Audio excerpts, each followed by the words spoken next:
Hi guys, my name's Chris. I'm a Beachbody coach. I'm Nan's husband, if you don't know me. So today I want to talk a little bit about the equipment that you're going to need to use for Master's Hammer and Chisel. So the first thing you're going to have is either some resistance bands like I've got back here in the corner, or down below over here I've got a bunch of dumbbell weights. So we've got from anywhere from 5 all the way up to 40 pounds. And so Nan uses typically from 5 to 20, and I'm at the least I'm using is 10, and then all the way up to, on some of the workouts, up to 40 pounds.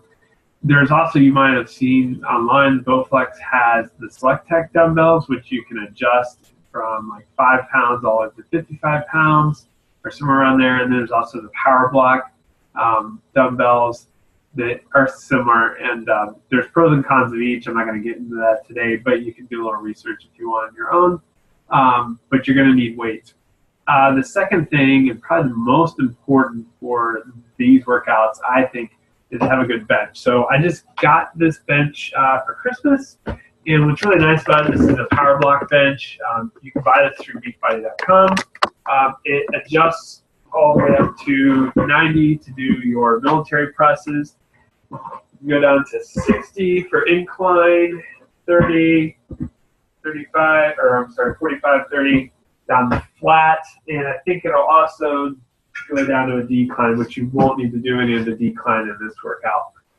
What's really important about a bench for Masters Hammer and Chisel is that there's a lot of leg workouts that require you to do step-ups or hopping across the bench.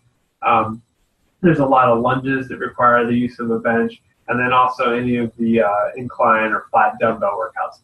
So a bench is, I would say, a must-have, but I know they're expensive. You don't have to go out and buy the most expensive bench, but I would caution about buying a cheap bench because if you do, some of those aren't as sturdy, and you're going to be standing on top of these with weight.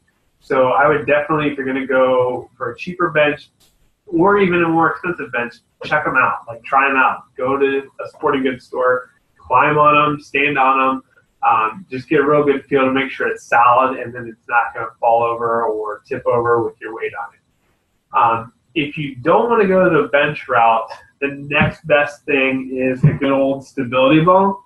And so stability balls are kind of nice because you get kind of a 2-for-1. When you're doing some of the workouts, you're going to get a lot of core workout as well.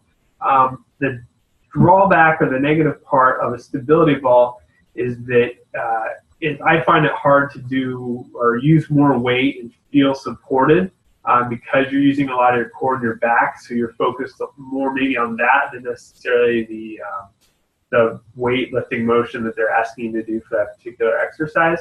The other thing is, with the stability ball, you can't do any of the leg workouts where you're doing like the lunges or the hop overs or step ups because the ball is just not stable to do that, and it's not safe. So if you don't have a ball or a bench, there are modifiers, so you can do those without either one, but I really think the bench is going to be where you're going to get probably be the most effective, and then the stability ball after that. And then finally, if you don't have either one of those two, there is the modifier without those. And then off to the side, you can't see it here, but we have a pull-up bar that you can install. It's going to be way up here. So you can put that sucker in there. They're pretty sturdy. You can just, lift up on them. I bought the P90X3 version, but it didn't fit our door very well. So this is just I think it's called an Iron Master or an Iron Works or something. And I got it at Bath & Beyond. So it's really sturdy and holds my weight. I think that's pretty much everything I was going to share with you this evening. So if you have any questions, feel free to send Nan or I a message, and we'll be sure to get back to you. Thanks.